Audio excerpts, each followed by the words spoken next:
So, eto ay maghahanap tayo ng balikbayan box. Saan tayo nakarating? Alam niyo, isa sa mga pangarap ko talaga, bukod sa mapagpatayan ng pamilya ko ng magandang bahay, ay ang makapagpadala talaga ng balikbayan box. Oo, legit yan. As in, bago pa ako makapag-abroad, pangarap ko na sana makapagdala ako in the future ng makapagpadala ako ng balikbayan box. Nagbebenta po kayo ng balikbayan box dito?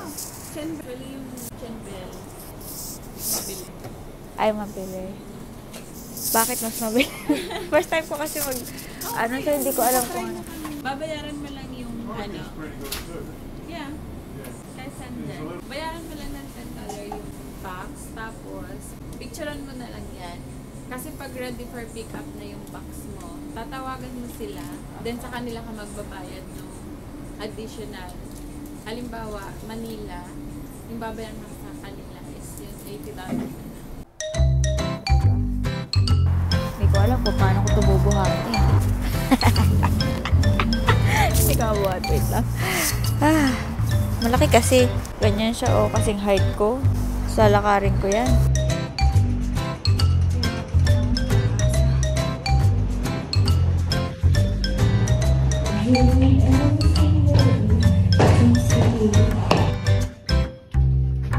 At syempre, hindi naman nagtatapos lang sa pagbili ng box, no? Literal na balikbayan box, box lang pala pinadala. Syempre, kailangan natin lamanan ang balikbayan box, kundi baka mapagalitan pa ako dahil, ito, nagpadala ka, wala naman laman. So, ayan, namimili tayo ng sale. Una nating pinuntahan ay Woolworths. Una, nag-iisip ako kung pupunta ba ako sa Costco, pero naisip ko, hindi naman bultuhan ang bibiling ko, saktuhan lang naman. Pero wala naman tayong talaga akong membership card sa Costco. Yung Costco pala, parang SNR dyan sa Pilipinas. So, may membership card, ganyan. Pero, syempre, pag may membership card, thematic yan, magbabayad ka ng membership. So, wala pa tayong budget. Isa pala sa mga requirements ko sa pagbili ng pasalubong, bukod sa half price, syempre number 1 yan, half price.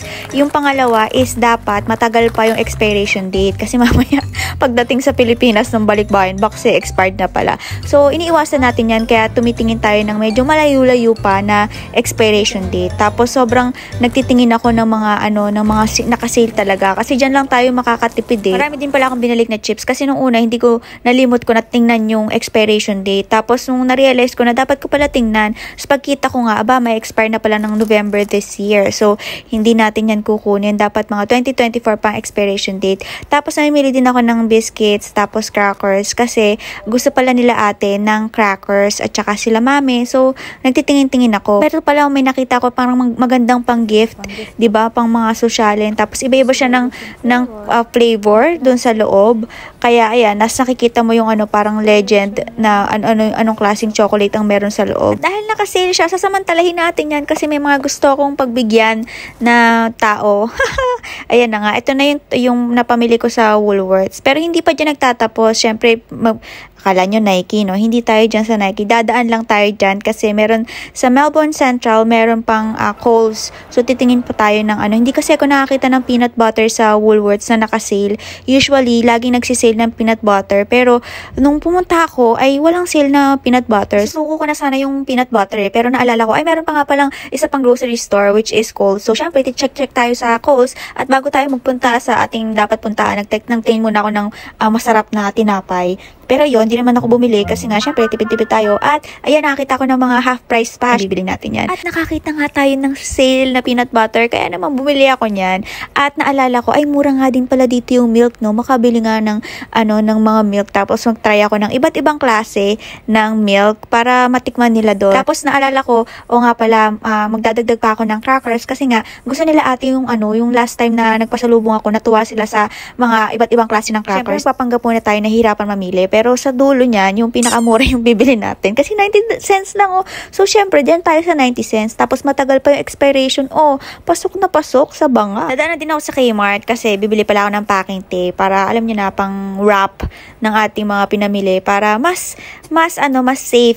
Sana nga, makarating ng ligtas at walang damage ang aking pasalubong. At ito na nga yung mga gatas na aking binili. Hindi naman siya yung madami kasi nga, isang balikbayan box lang din naman napapadala ko. Tapos, bumili din ako ng bubble wrap sa office work.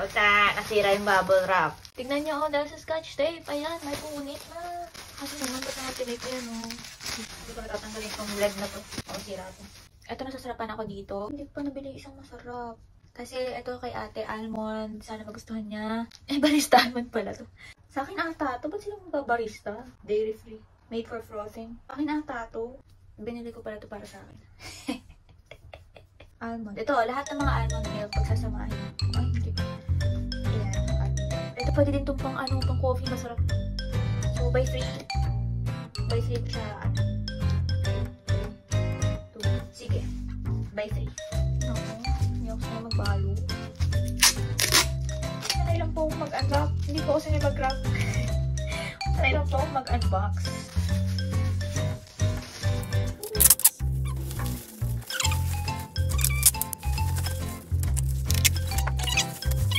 Isa pa lang natapos. Basta. Mali ang ginawa. Pagsasamahin ko na.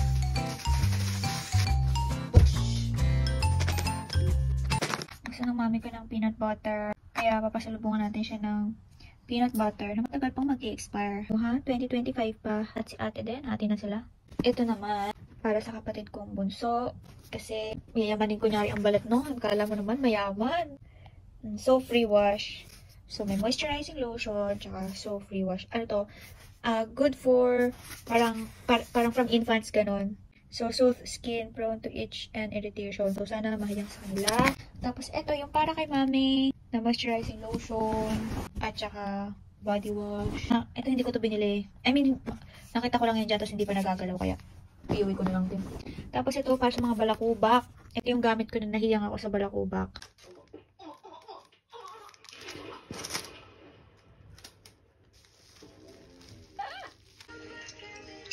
So, pasalubungan ko sila ng, dahil mayaman ako, papasalubungan ko sila ng Adidas. Pero, peanut butter. At para hindi sila mag-agawan, ay lalagyan natin ng label. O diba, kahit sa pagkain, kailangan may label para hindi kayo magkalituhan. Para alam nyo ang pag-aari nyo, alin ang sa inyo at alin ang hindi sa inyo. Ganon. Uy, yung pagkain nga kailangan may label. Mas lalong dapat kayo may label. Pag wala, tigil-tigilan nyo na yan. Pagkain na usapan, kung saan na pupunta. Yung label pala na ninong ay hindi yan sa binyag ha. Kasi wala naman ako ninong at ninang. Ayan yung sa plano kong kunin na ninong pag ikakasal na ako. Advance mag-isip may ninong na, diba? Para sure na, may ninong na. Groom na lang ang kailangan. Actually, hindi niya alam na kukunin ko siyang ninong. Pero pag na-receive niya to, malamang malalaman niya na. Ay, naku, pero pakahanapan ako ng, groom. So, ayan na ang state nila ngayon. Tinatamad namin. Meron pa doon. Ang harap ko kasi talaga ang makapagbalik bayan.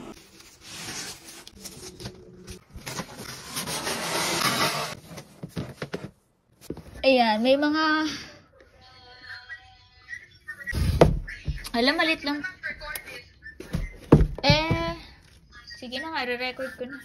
Uy guys, magpanggap ko yung masusurprise. Kunyari hindi nyo alam, okay? Diba? Tinungan pa sila magsinungaling. Napakahusay talaga. By the way, yung pagpapadala pala is $90.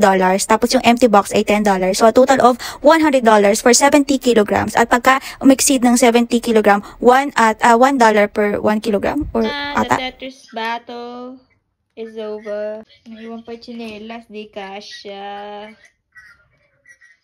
At finally, natapos na ako. At dyan natin tatapos ang ating video. Bye!